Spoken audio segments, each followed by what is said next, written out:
Come, let us apply Tantra's power of love and letting go to the 4 dreads and the 4 desires that suck the joy out of life. This is Lama Jigme Gyatso of the Buddha Joy Meditation School. Welcome to Meditate Like a Jedi. I sound like, if you've ever watched The Princess Bride, sometimes I sound a bit like, welcome to the pit of despair, when I get all phlegmy like. So what I'm going to do real quick is go into Jumbotron mode. Yes, Jigme's big face stomping down Tokyo. Okay, here we go. At the close of after I finished last night's live stream, I noticed a great question in the chat, which I would like to address now. The person asked, and I'm going to paraphrase, shouldn't one study Lam Rim before practicing Tantra? Clearly this person has received teachings from some Tantric Buddhist fundamentalists, quite possibly Gelag. Now, not all of every sect are fundamentalists. Not all of every sect are liberals. Humans are fractal. A representative of every demographic can be found within every demographic. It's the darndest thing. So within the Gelags, there are a substantial number of fundamentalists, but there are also some liberals. Within the Nyingmas, there's a substantial number of fundamentalists, but also liberals. One of the great ironies is that the greatest spiritual luminaries tended towards being liberal. So another way of saying, let's explore this dichotomy. Buddhism is not scared of dualities. Another way of exploring the fundamentalism liberal dichotomy is to say yang or yin, patriarchy and matriarchy. So patriarchy is very much about controlling people. Sometimes it strives to control people sincerely out of superstition and fear. Other times it seeks to control people out of elitism, out of greed, out of aggression. Fundamentalists in every discipline, spiritual and secular, Eastern and Western, pretty much operate from the same general playbook. This might be a powerful teaching. I'm going to protect you from it with a series of moats and walls.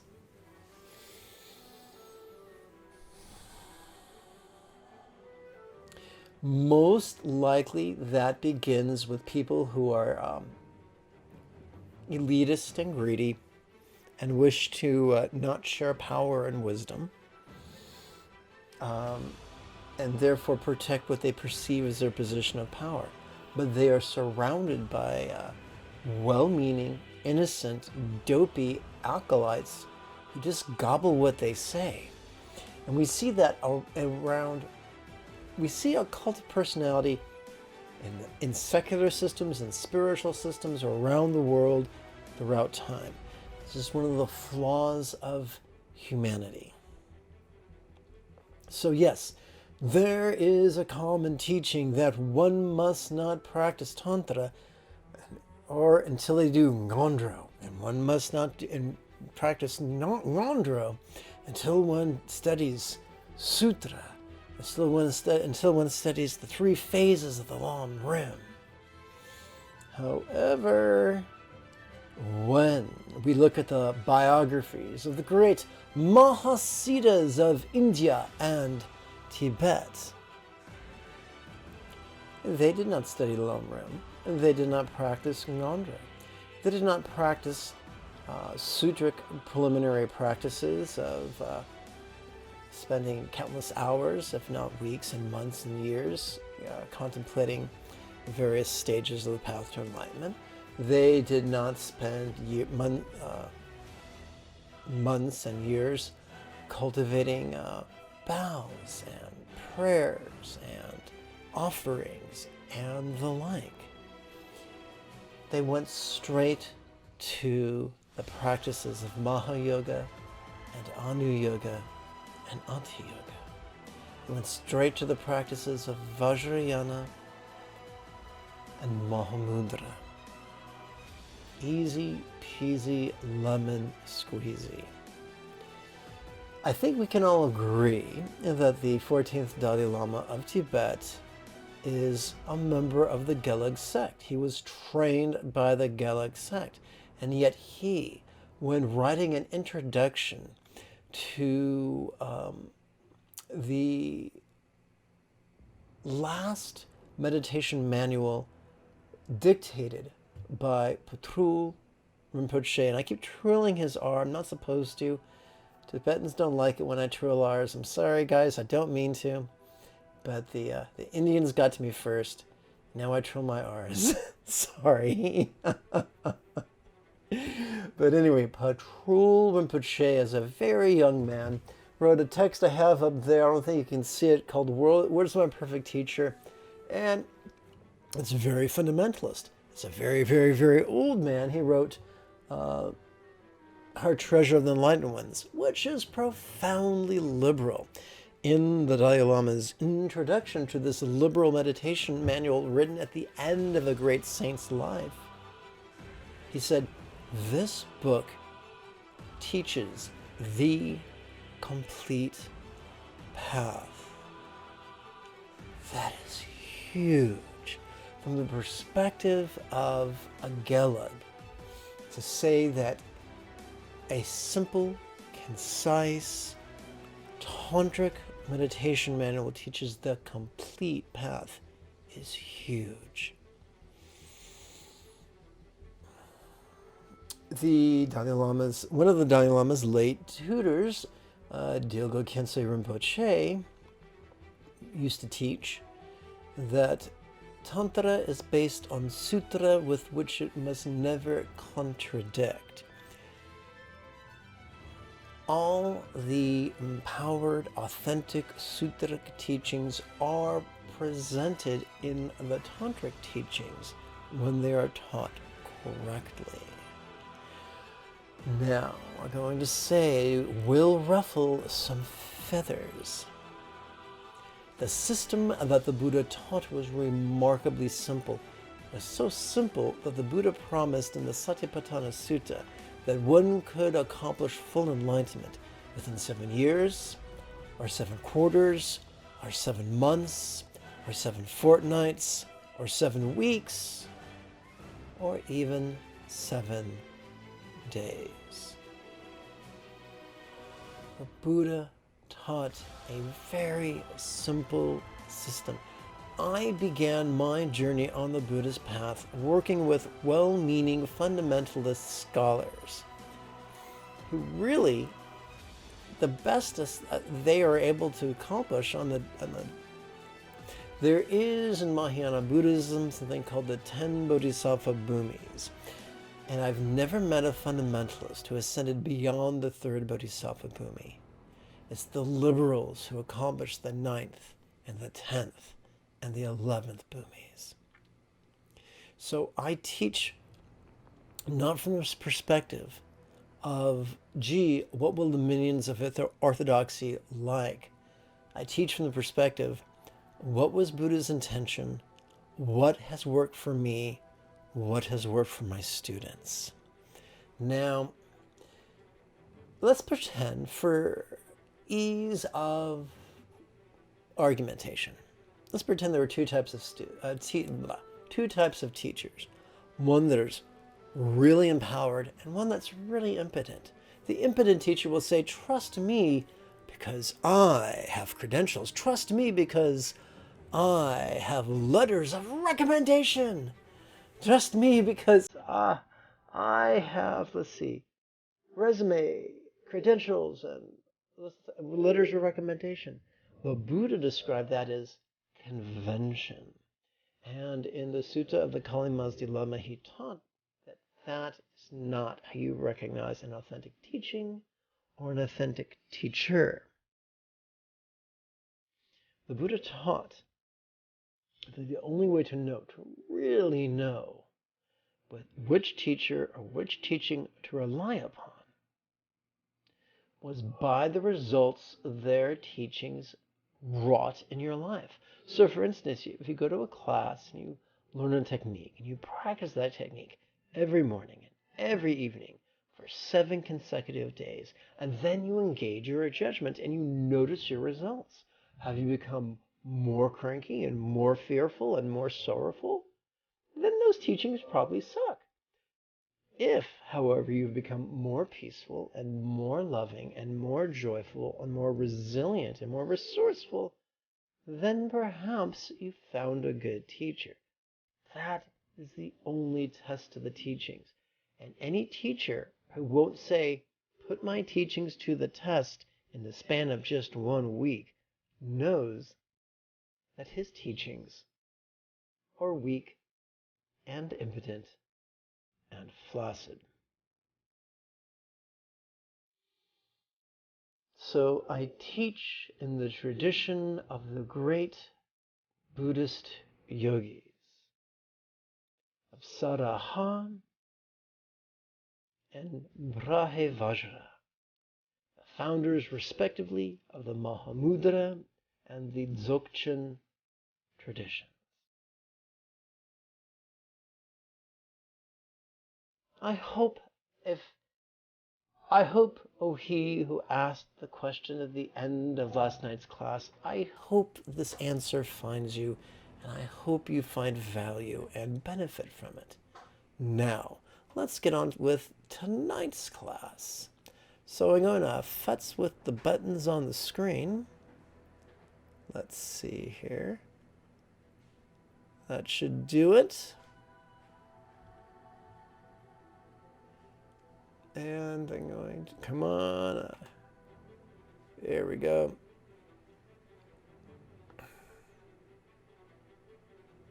There we go. Now I've opened tonight's practice text. As you can tell, this text is a Word document, but when you download it from the download page, whose link can be found in the description area below this video, you will notice it is a PDF, and all the numerous PDFs upon that page have been formatted to be read upon one's smartphone, where that smartphone is held in the horizontal position. Now, in the upper right-hand corner, we see that this particular text has 500 pages. So it's a beast. My pal is about 25 years younger than me, told me that the cool kids don't say beast anywhere. They say it's a unit. Okay, so it's a unit. So how the hell are you going to navigate that bad boy? Simple. First, you download the free Kindle app to either your Android or your iPhone. Number 2, you migrate the PDF into the Kindle app. Number 3, you will be given a choice to either convert it into a Kindle doc or convert it into a PDF doc, or keep it as a PDF doc. You must keep it as a PDF doc or you will lose all the formatting and it will become word salad. And nobody wants that.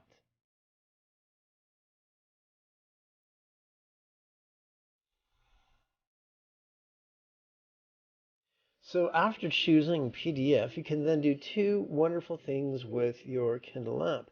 You can navigate it with great ease, and you can bookmark it at will. These two, to be able to do these things on your smartphone and not have those bookmarks go away, to be able to go to a specific page on that PDF, close your smartphone, open it up again, and have not lost your place. That's beautiful. That is awesome. A lot of unpleasant things can be said about Jeff Bezos, but I gotta tell you, I love the free Kindle app.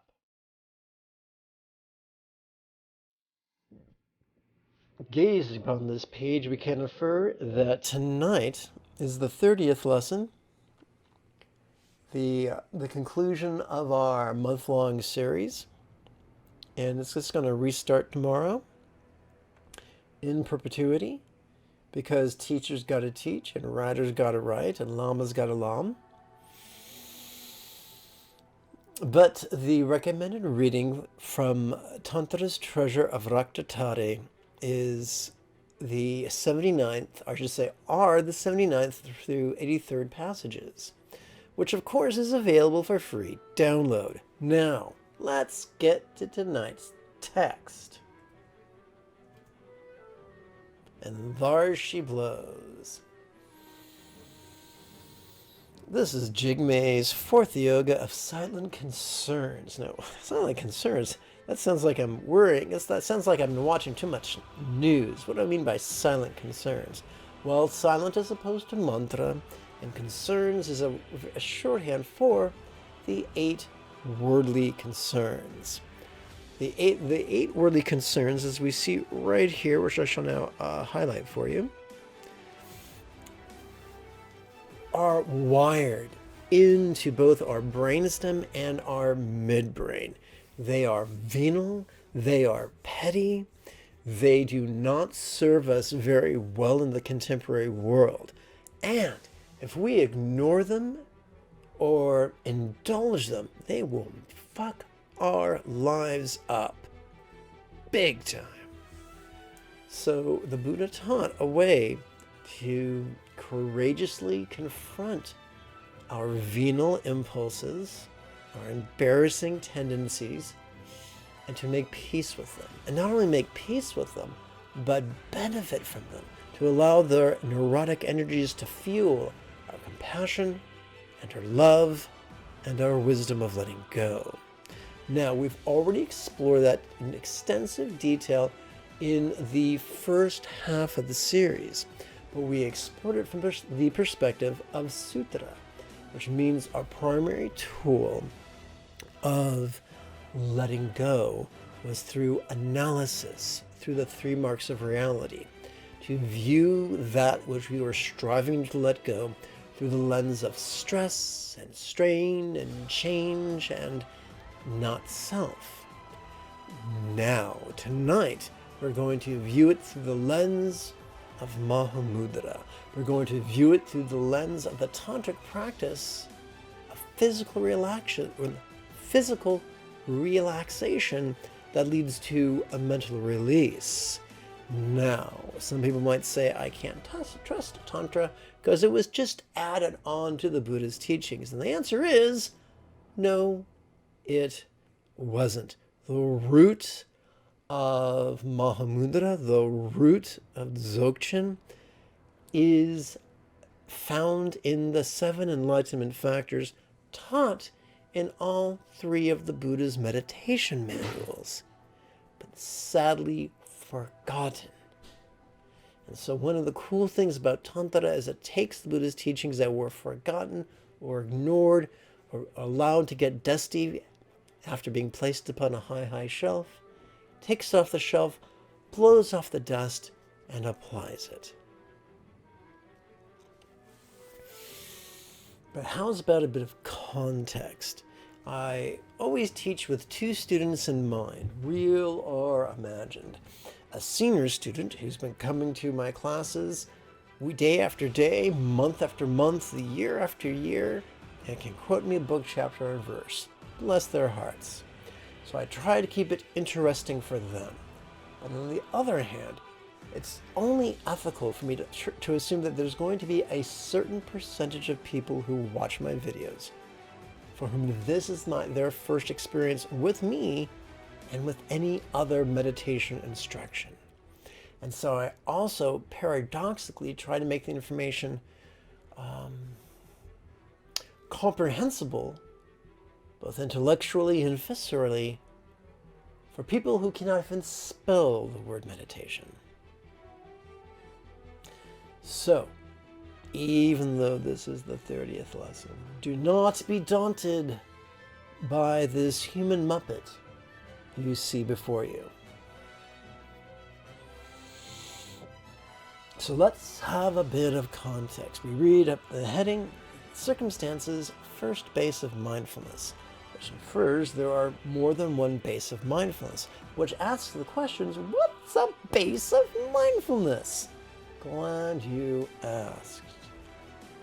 Buddha is not a name, it's a title. It's a nickname given to the monk Gautama. Buddha means enlightened one. Gautama is a family name that the Prince Siddhartha took from his aunt's lineage, who mainly raised him after the death of his mother. Prince Siddhartha was raised in luxury and debauchery, and he left all that behind to seek a higher meaning in life. He studied with not one but two prominent teachers of his day who taught him deep, deep concentration. Legend says those two teachers were delighted with his progress and considered him to have mastered what they mastered, but the Buddha, or I should say the Gautama, was dissatisfied with the results their respective systems wrought in his mind and in his body. And so he decided to continue his search. He spent an additional 5 years in the forest, sometimes alone, sometimes with 5 other yogis, practicing extreme austerities just to the very point of death. And then he had his epiphany. His first epiphany was that there is no meaning in debauchery. And the second epiphany was there is no meaning in asceticism. And then he radically changed his style of mental development. He abandoned concentration and began practicing mindfulness meditation. Concentration can be likened to yang. It's rigid, it's controlling, it excites the sympathetic nervous system, which makes us cranky and fearful, and its results are short-lived. Whereas on the yin path, mindfulness is easy, it's gentle, it's acquiescent, it's accepting, it's passive, it's vulnerable, it's easy, and its results are sustainable. However, after years of forcing the metaphoric doors of his senses closed, at last the Buddha, he who would become the Buddha, relaxed, and the doors to his senses flew open. He was inundated with sensations and flavors and scents and sights and sounds and emotions and intentions and thoughts and feelings and recollections and imaginings. To make sense of this, he organized his experience in terms of the 4 bases of mindfulness, in terms of circumstance and body and interpersonal experiences and mind.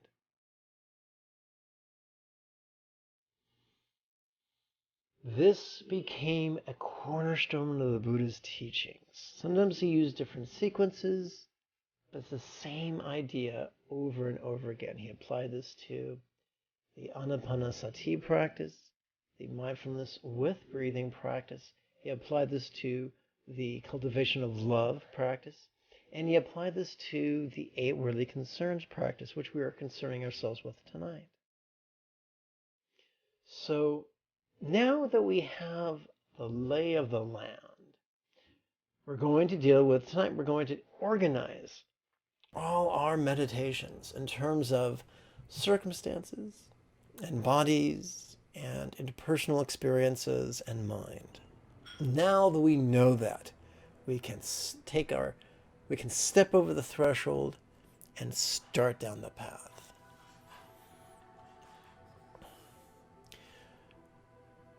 So the 8 worldly concerns are basically a duality for each of the 4 bases of mindfulness. So the basic duality of circumstance is a dread of loss and a desire for gain. It does us no good to pretend those impulses aren't there. They are wired into our central nervous system. Whether you are a fool, whether you're on the path, whether you have accomplished the path, those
folds of the path were not about loving or compassionate intentions.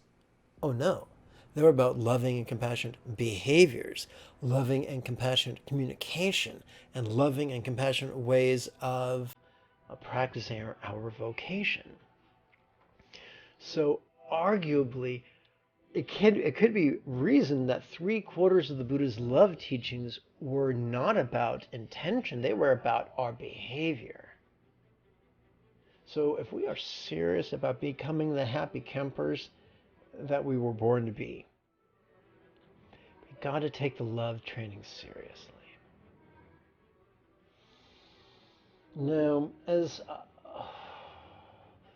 healthy mammals, each of us was born with a midbrain, replete with an anterior gyrate and a firmament of mirror neurons.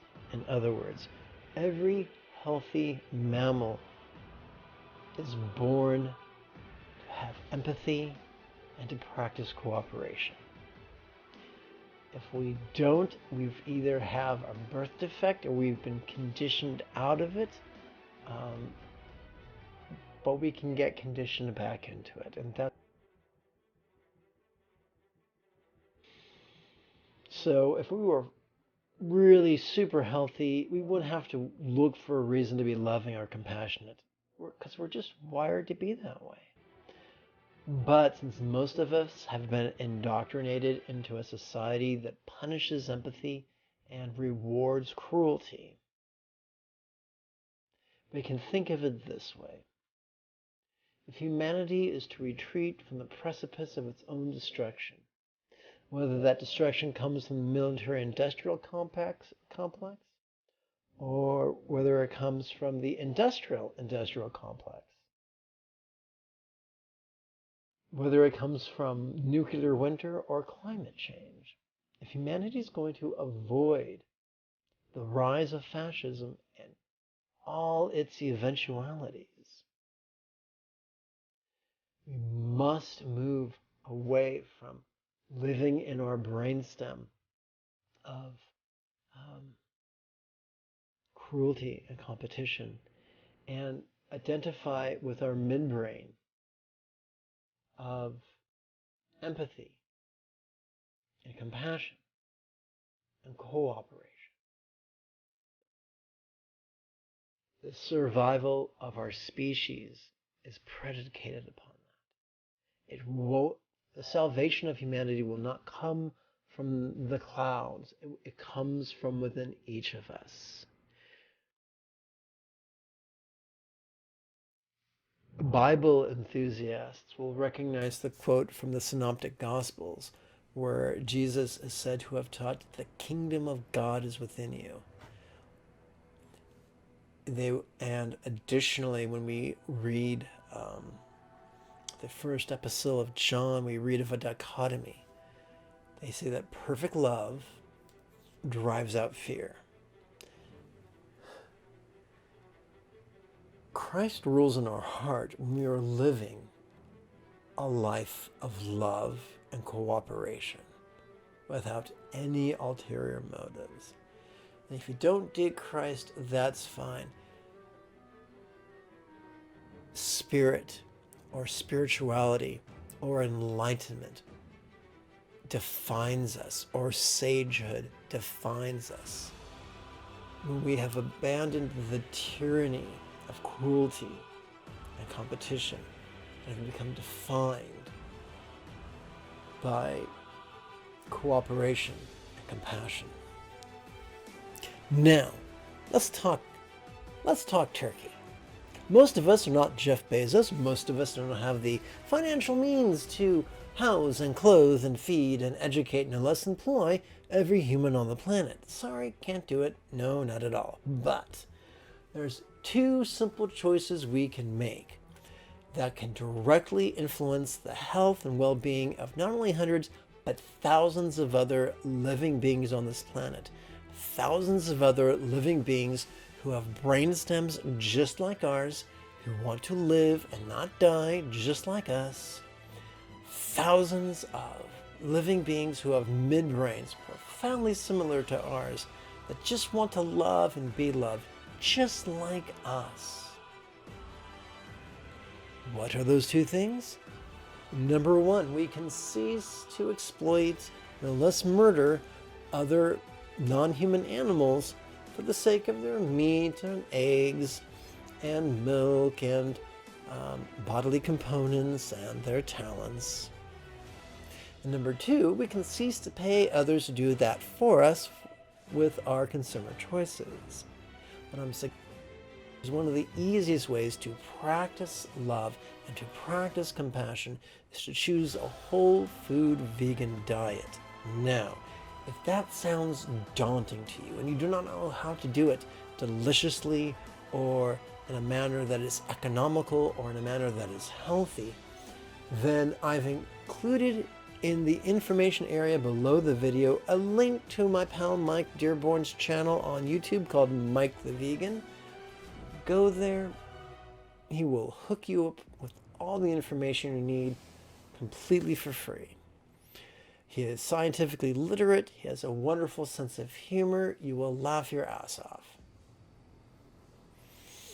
Now, hey, let's meditate, kids. Let's jump on in there.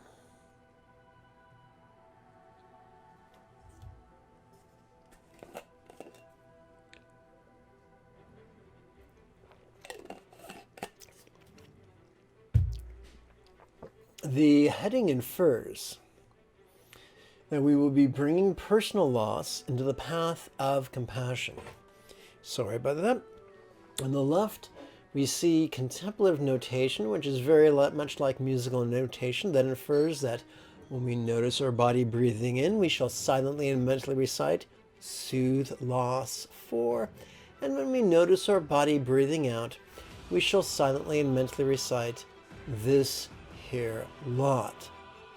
Soothe. So lot is short for lot in life, which is another way of saying circumstance. So soothe the loss experienced in this circumstance. And you might say, that's pretty vague. And the answer is good. It's supposed to be. Dr. Milton Erickson built his career on therapeutic vagaries. On the right, we see tabulatory notation that says that infers we're going to do this for just one breath. How are we going to keep track? We're going to keep track of our sets on our left hand and our repetitions on our right hand. We're going to touch the tip of our left thumb to our left little finger and slide that bad boy down to the lower set of creases. We're going to now turn our attention to our right hand, touch our right thumb to our right little finger and slide it down to its lower set of creases.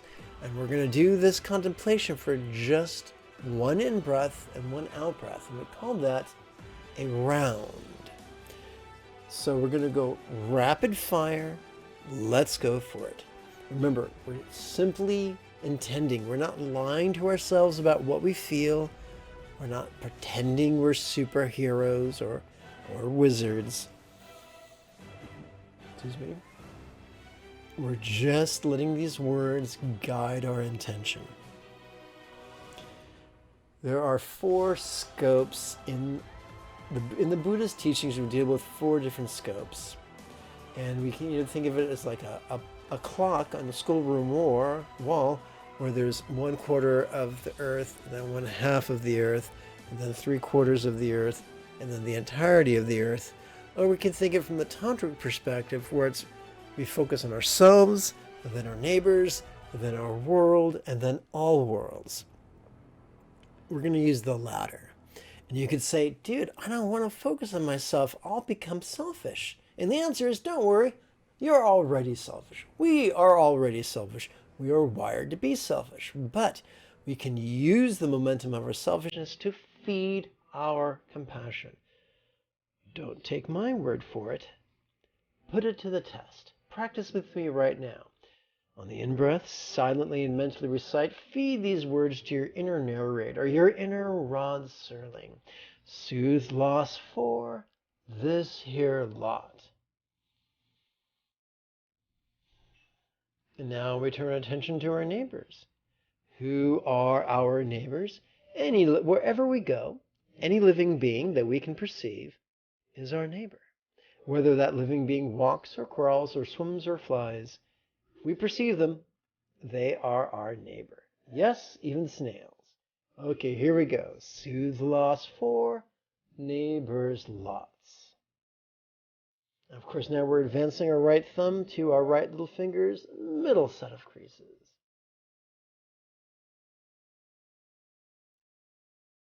And now we turn our attention to all the denizens of Earth as we advance the tip of our right thumb up to our higher set of creases. Soothe loss for Earthlings' lots.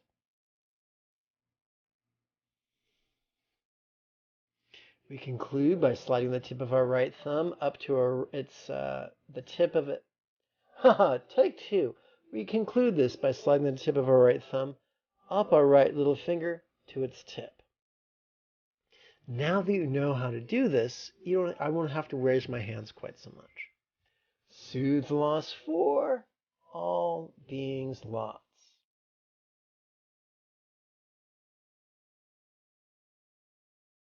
What have we just done? We haven't eradicated universal experiences of loss, but we've harnessed it to fuel our compassion. Compassion is essentially learning how to give a flying fuck about others. Now we're going to practice the wisdom of letting go. And the key to this is found in physical relaxation. For physical relaxation serves as a carrier wave upon which the phenomena of mental release can travel like a particle, like a photon, like an electron.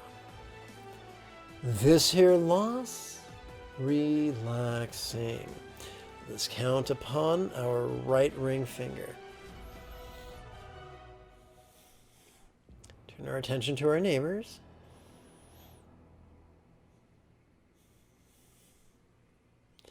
And turn our attention to earthlings.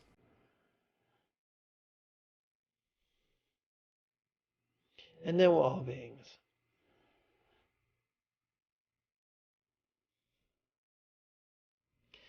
Relaxing may be a new experience to you. Some people only relax after orgasm or when they are inebriated or when they fall asleep.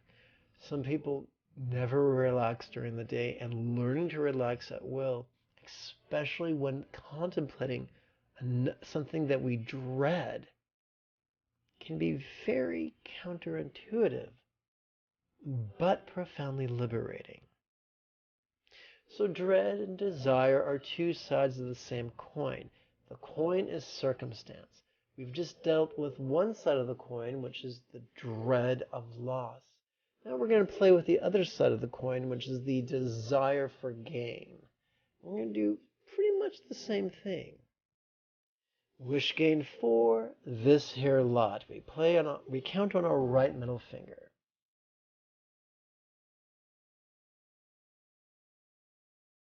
And on the out breath, really try to relax as best you can. It's a learning curve. Give yourself permission to be less than perfect. We now continue. Wish gain 4, neighbor's lots.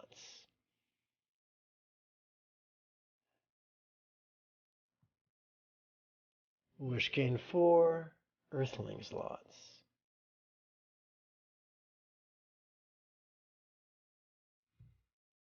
Wish gain 4, all beings lots. What makes this Maha Mudra is that instead of doing analysis, we're just doing relaxation. We count now upon our right index finger. We start with ourself.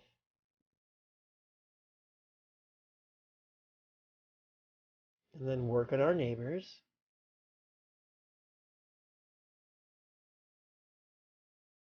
And then our fellow earthlings. Then we go full Star Trek.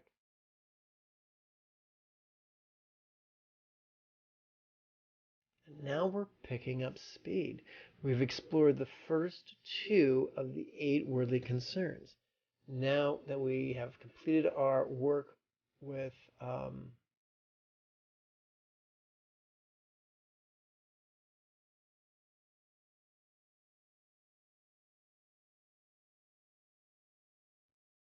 well, that's where there appears to be an error on this page, but let's just go with it. So we're going to jump ahead to the third base of mindfulness, which are feelings and communications experience of the interpersonal. We describe the interpersonal in terms of feelings or in terms of speech. Either is appropriate. So each of us dread the idea of others scorning us. This is rooted in our midbrain because in days of yore, our survival depended upon others cooperating with us, and they wouldn't cooperate with us if they hated us.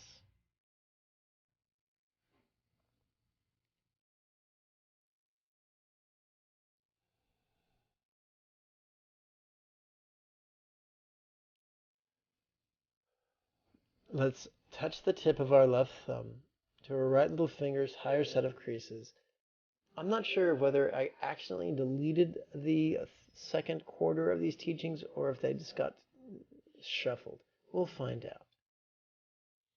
Let's start on our right little finger. Soothe scorn for these feelings. Turn our attention to our neighbors.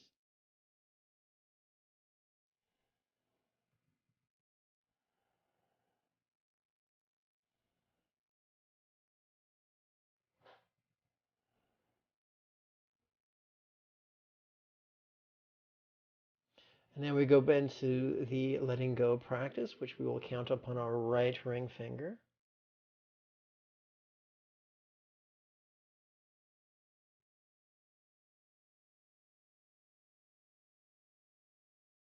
Eyes open.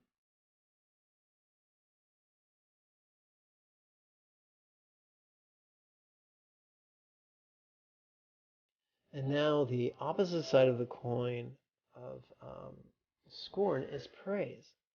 All of us crave praise, whether we know it or not, whether we admit it or not.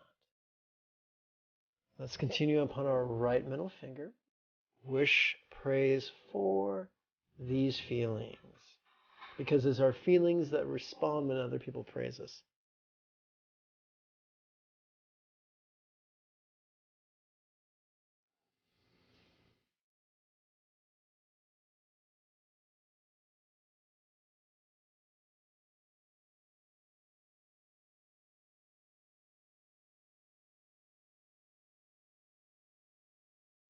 And now the wisdom of letting go. When we count upon our right index finger,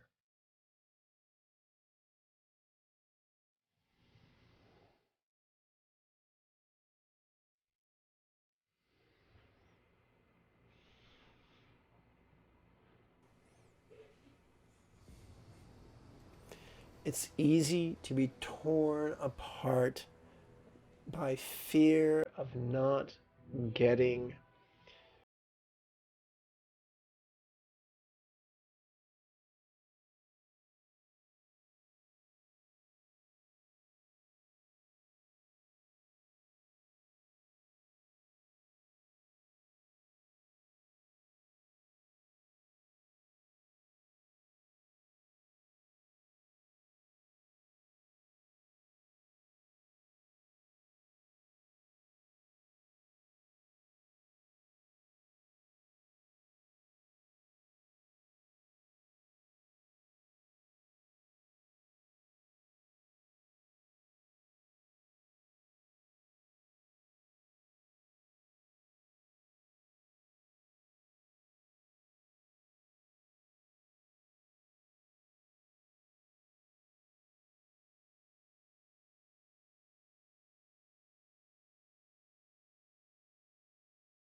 and we work with our right index finger now.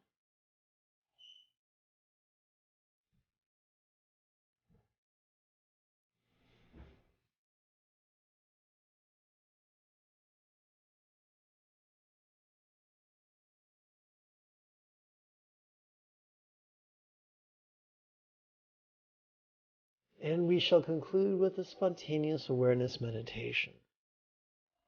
Notice this relaxing. And of course, this is a pronoun deliciously vague.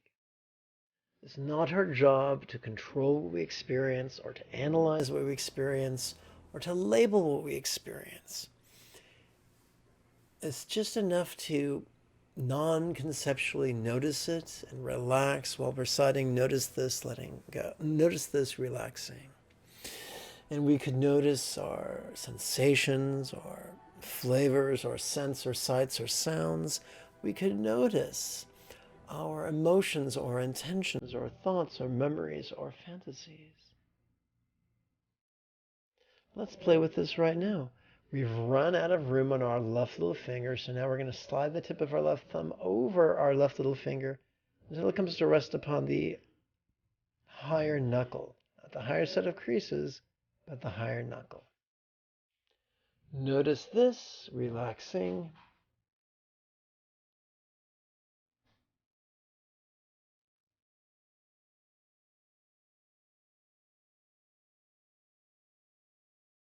And even though it says 4 breaths, it should read 16 breaths. So we'll start on our right little finger.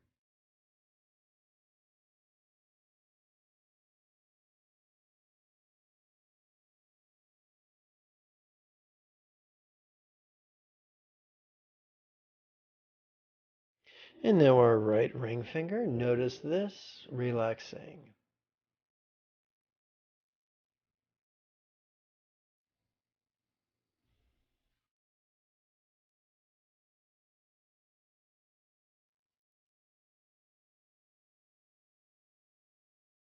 And now our right middle finger.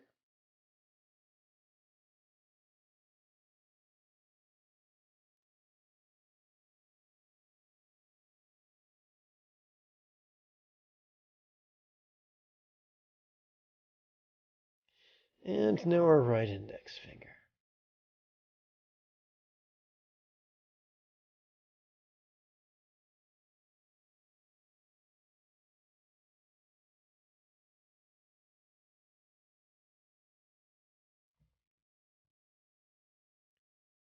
Well, all right then. When you download this text and practice it on your own, questions will arise. Make the most of this opportunity and bring your questions to me, either as a direct message on Instagram, or at the beginning of the next live stream, or as a comment here on YouTube.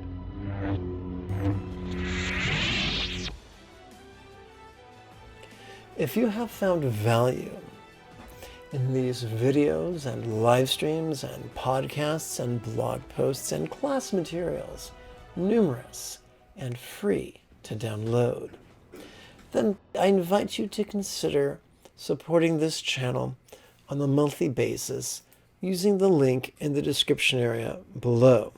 Now, if you cannot do that at this time, you can support us for free by clicking the subscribe button, by clicking the bell-shaped notification button, by clicking the thumbs up like button, and by typing in a brief but germane comment. These things really help with the algorithm. And this seems like a very good time to, what's the word I'm looking for? Dispel the myth of the greedy monk. For in the Tibetan tradition, neither monks, nor yogis, nor even lamas are supported by monasteries. They must each pay for room and board and supplies. They must each seek patronage from family and friends and students and strangers. For those who fail to do so wander homeless. My friends, I thank you for your time and your kind attention. Until next we meet, may you and yours be happy and healthy.